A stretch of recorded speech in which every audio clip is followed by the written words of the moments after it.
Thanks so much for joining me on the Slice of Healthcare podcast. How are you today? I'm good, Jared. Good to chat with you, and thanks for the opportunity.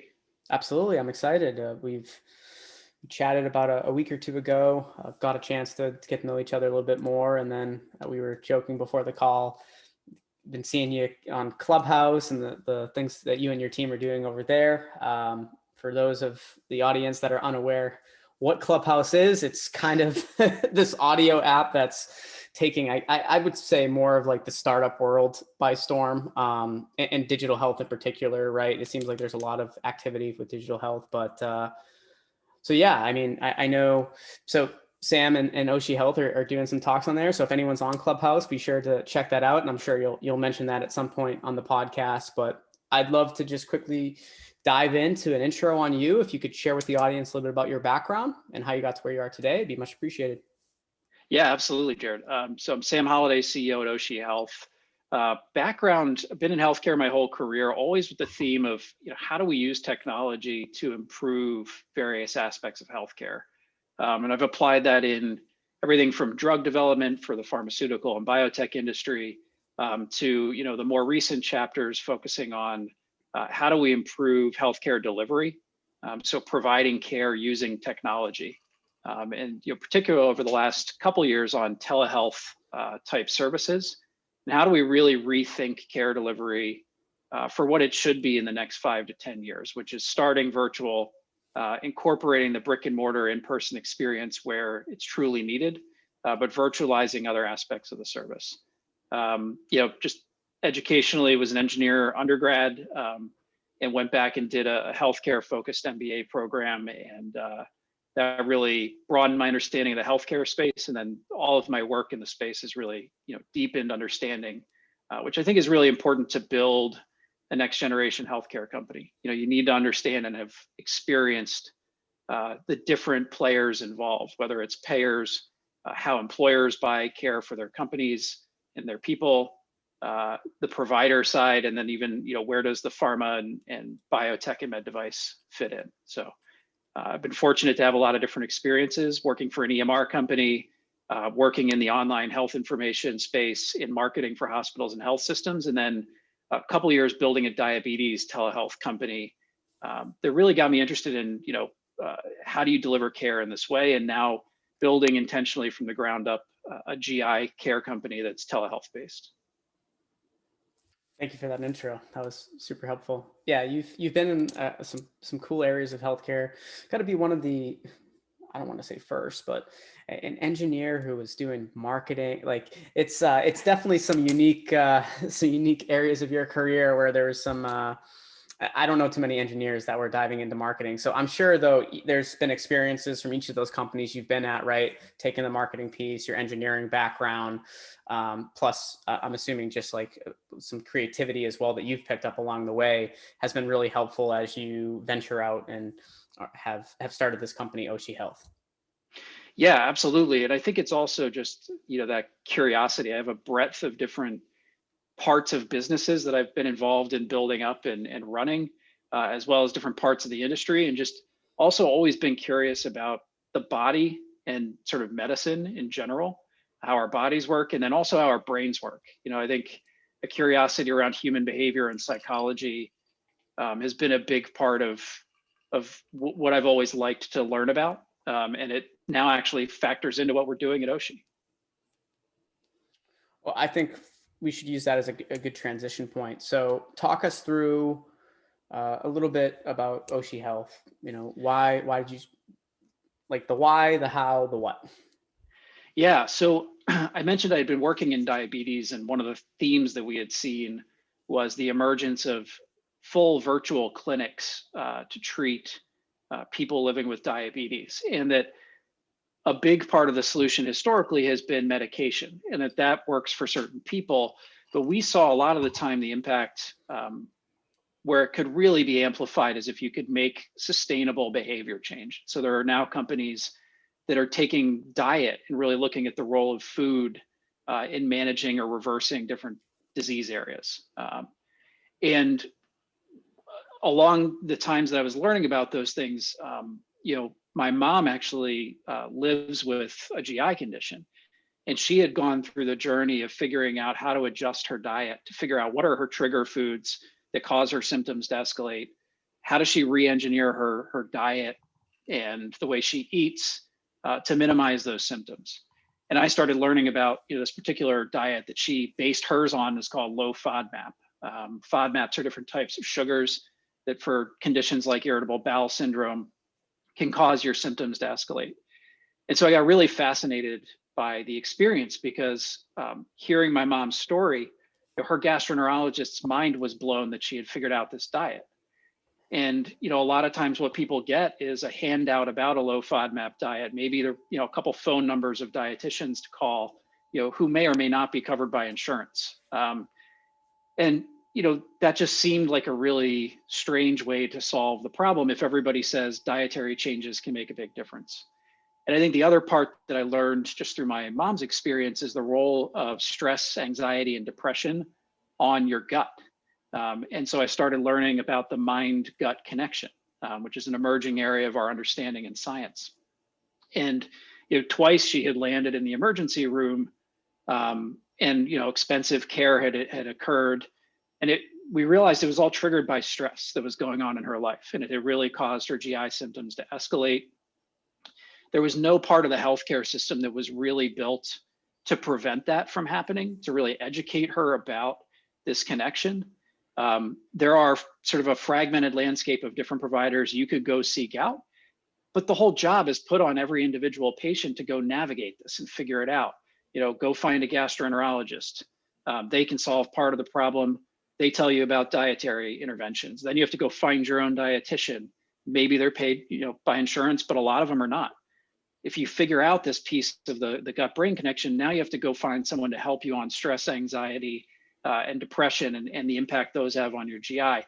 And it's just this really weird, fragmented experience. It's not always paid for by the system, even though these are the interventions that work. And so that was really the inspiration for us to say, why doesn't anybody put all those providers under one roof?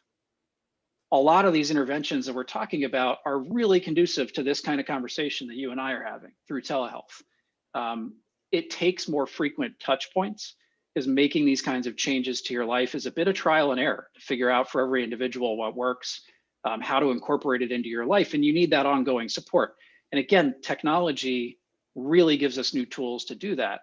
And then there's a monitoring piece to this. Diabetes, you can prick your finger and understand quantitatively, how are you doing on managing your diabetes? In these gut health conditions and GI conditions, you don't have that. You need to be tracking your bathroom habits, your constipation, your pain, your bloating. And so the version of remote monitoring that was needed was really symptom tracking, meal and food tracking, stress and anxiety tracking, and putting that all together in a remote monitoring program that connects back to your care.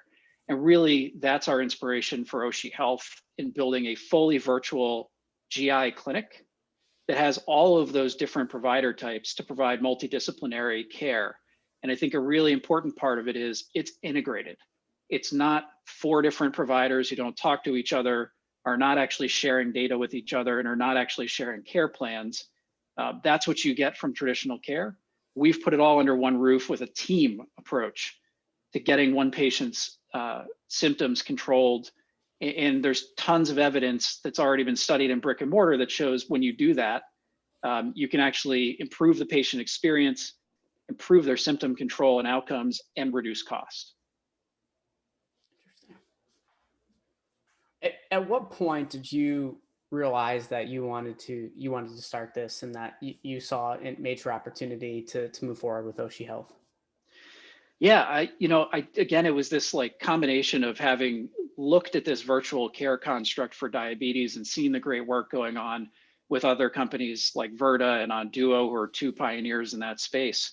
And then this personal experience, and then talking to other people about GI issues that they had in their own life, and sort of it all came together. And we had found an existing team that was working on this problem and had been doing a lot in the symptom tracking space and sort of seeing what was going on with GI patients. And really that was the inspiration to launch this as a virtual care company.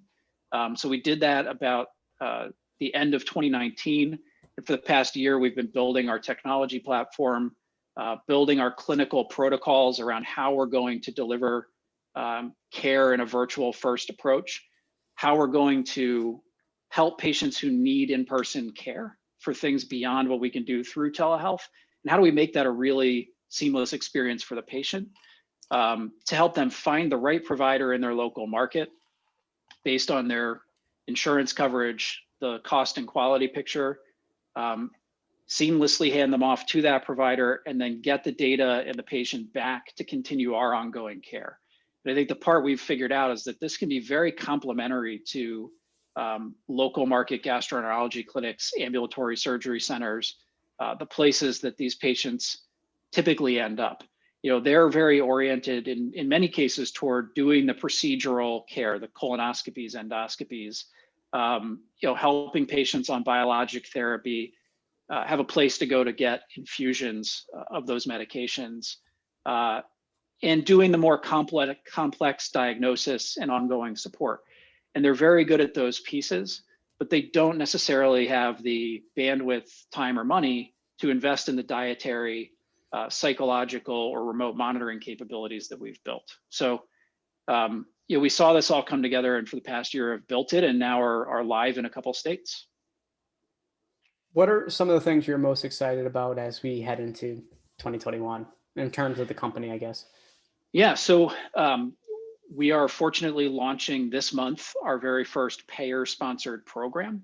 And along with that, we're doing a formal clinical study of the model. And it'll actually be a controlled study where we'll look at how does delivering this integrated virtual first care to people with inflammatory bowel diseases like Crohn's and ulcerative colitis, as well as those with functional GI disorders like irritable bowel syndrome, how does that work?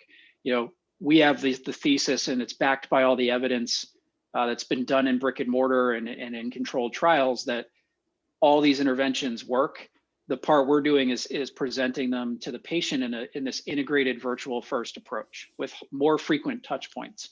And our goal is to show that that creates a better patient experience measured through their satisfaction, that it helps get their symptoms under control, which is the quality measure that we're aiming for, that it gets their quality of life improved. It's really important. I mean, these conditions have big impact on people's quality of life and their ability to be productive at work, which matters a lot to the employer purchasers out there, and that we can actually reduce costs so that we can prevent certain procedures that may not be truly needed if you take a different approach, that we can prevent certain patients from escalating on therapy into very high cost medications, and that we can prevent some of the ER and hospital utilization by having a more available care team, and also getting ahead of some of these symptom escalations through better management.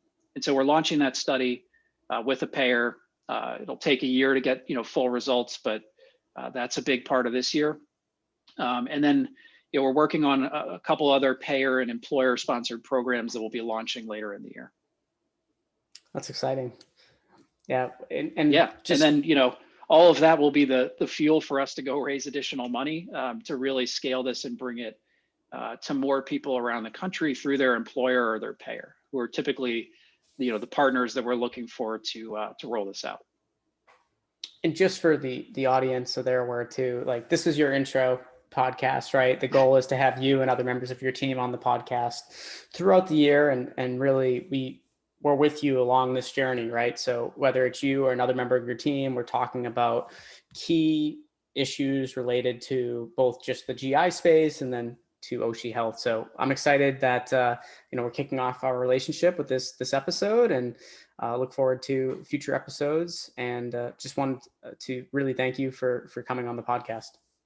Yeah, thanks so much, Jared. And definitely check out our Clubhouse show every Wednesday night on virtual care, and also the great work, I should mention Impact, which is a virtual first medical practice collaborative that we've launched in partnership with some health plans and other virtual first care companies, as well as the ATA and DIME, two important organizations in the space. So definitely check us out there as well.